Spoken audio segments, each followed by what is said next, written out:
July spirit থেকে যদি এক চুল পরিমাণ বাংলাদেশকে বিচ্যুত করার ষড়যন্ত্র করা হয়, জুলাই যোদ্ধারা আবার মাঠে নামবো, আবার মাঠে নামবো, আবার মাঠে নামবো ইনশাআল্লাহ।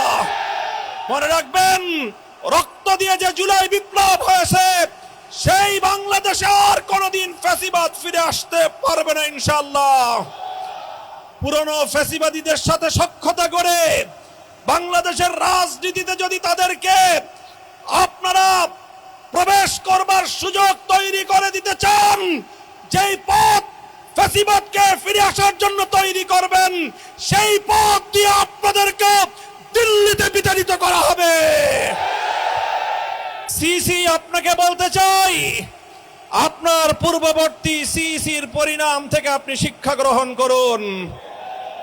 আসসালামু আলাইকুম ওয়া রাহমাতুল্লাহ। নাহমাদুল্লাহ তাআলা ওয়া নুসাল্লি আলা রাসূলিহিল কারীম, আম্মা বা'দ। বিতর্কিত একটি নির্বাচনের পরবর্তী আজকের এই 11 দলীয় প্রতিবাদ সমাবেশে উপস্থিত সংগ্রামী সভাপতি, সংগ্রামী সমাবেশ,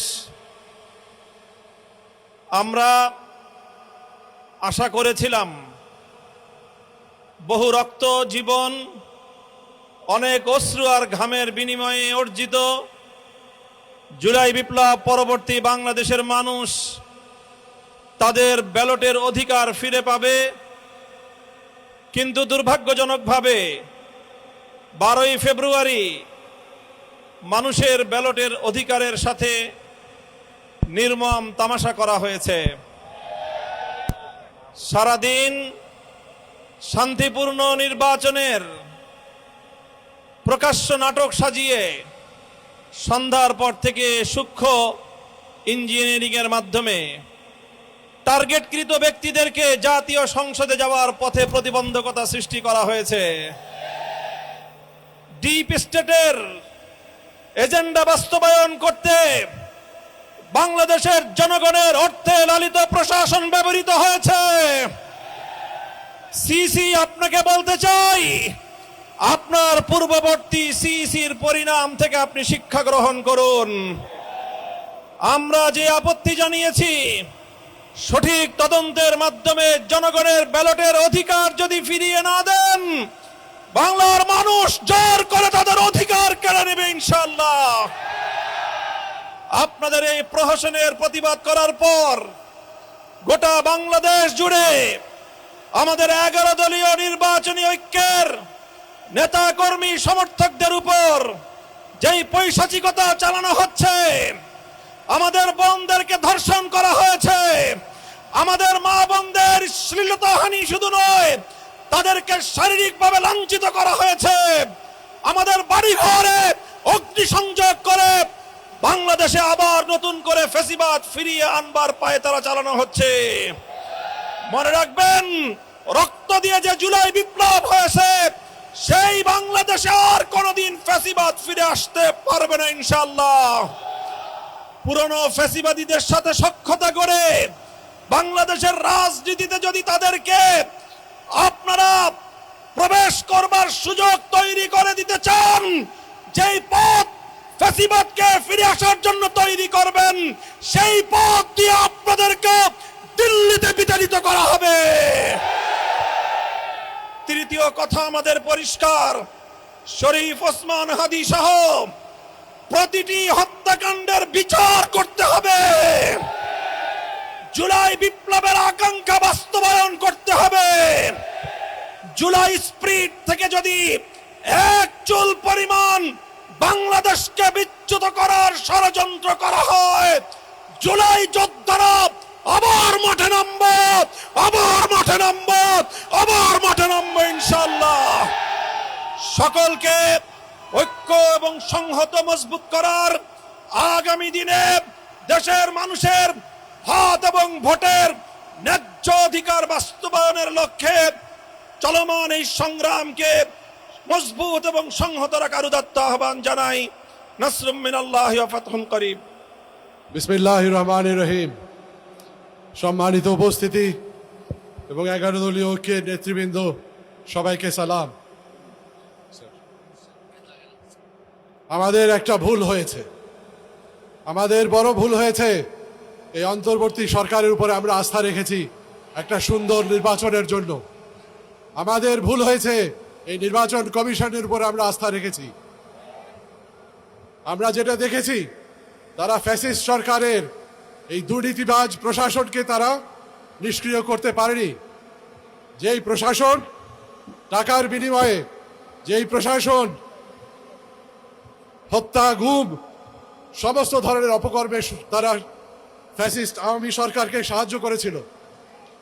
আজ আমাদের সাবধান হওয়া উচিত ছিল, যখন বিদেশ থেকে একজন আসেন এবং রাষ্ট্রীয় যেই অভ্যর্থনা দেওয়া হয় সেটা সমস্ত সীমার মাত্রা ছাড়িয়ে যায়। আমাদের সাবধান হওয়া উচিত ছিল যখন হাদিকে হত্যা করে হত্যাকারী বর্ডার দিয়ে পালিয়ে যায়, আমাদের সাবধান হওয়া উচিত ছিল। কিন্তু আমরা 11 দল, আমরা শুধু উদারতা দেখিয়েছি, আমরা আস্থা রেখেছি, আমরা একটা সুন্দর রাজনৈতিক পরিবেশ আমরা সৃষ্টি করতে চেয়েছি। কিন্তু আমরা কি পেলাম? বিনিময়ে আমরা দেখলাম প্রশাসনের প্রতিটা স্তরে কালো টাকার ছড়াছড়ি। ব্যাংক লুটেরা এবং ব্যবসায়ীরা তারা এসে নির্বাচনে অংশগ্রহণ করলো, সর্বত্র কালো টাকা ছড়ানো হলো। এবং আজকে যে নির্বাচন আপনারা দেখছেন, তার ফলাফল আপনাদের সামনে। তবে আপনাদের মনে রাখতে হবে, বাংলাদেশের অর্ধেক শতাংশ, 50% প্রায় জনগণ, তারা কিন্তু ইনসাফের বাংলাদেশ গড়ার পক্ষে রায় দিয়েছে। আর 50% যারা রয়েছে, তারা হয় দলকানা হবে, না হলে তারা দুর্নীতির সুবিধাপ্রাপ্ত ব্যক্তিরা হবে। তাদের শিকড় অত্যন্ত নড়বড়ে, তাদের চেয়ার অত্যন্ত নড়বড়ে। আমাদের পক্ষে যাদের ভোট রয়েছে, আমাদেরকে সতর্ক থাকতে হবে। এবং এই নড়বড়ে চেয়ার তারা যদি ভবিষ্যতে এই দেশের উপরে একইভাবে এই জুলুমটা শুরু করে, ফ্যাসিস্ট সরকারকে পুনর্বাসন করার চেষ্টা করে, যেটা আমরা দেখছি, আমাদের মা বোনদের উপরে হুমকি হচ্ছে, আমাদের নেতৃবৃন্দের হুমকি হচ্ছে। আমি সাবধান করে দিতে চাই, এভাবে যদি হয় আরেকটি অভ্যুত্থান হবে। আসসালামু আলাইকুম ওয়া রাহমাতুল্লাহি ওয়া বারাকাতুহু। সংগ্রামী ভাই এবং বন্ধুগণ, এই পর্যায়ে বক্তব্য রাখছেন খেলাফত মজলিসের যুগ্ম মহাসচিব অধ্যাপক আব্দুল জলিল।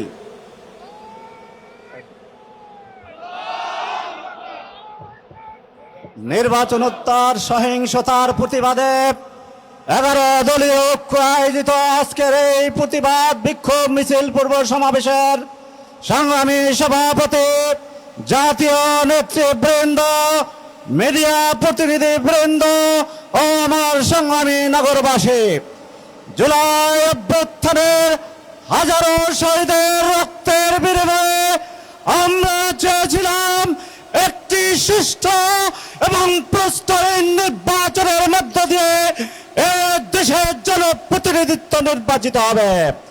কিন্তু আমরা দেখলাম বিগত 12ই ফেব্রুয়ারি একটি ইঞ্জিনিয়ারিং ইলেকশনের মধ্য দিয়ে আমাদের জনগণের আশাকে দুঃসাৎ করে দেওয়া হয়েছে। শুধু তাই নয়, নির্বাচনের আগে এবং পরে যেভাবে আক্রমণ চালানো হচ্ছে, নারীদের উপরে হামলা চালানো হচ্ছে, এই আক্রমণ এবং পৈশাচিকতা সেই ফ্যাসিবাদের, আমরা মনে করি ফ্যাসিবাদের পুনরুত্থানের আলামত। আমরা আর কোন নতুন ফ্যাসিবাদ এই বাংলাদেশে দেখতে চাই না। ইনশাআল্লাহ আন্দোলন অব্যাহত থাকবে। সবাইকে ধন্যবাদ। সংগ্রামী ভাইয়ের আমার, এ পর্যায়ে সংক্ষিপ্ত বক্তব্য রাখবেন বাংলাদেশ জামায়াত ইসলামীর কেন্দ্রীয় নির্বাহী পরিষদ সদস্য, ঢাকা 12 আসন থেকে নির্বাচিত জাতীয় সংসদ সদস্য জনাব সাইফুল আলম খান মিলন।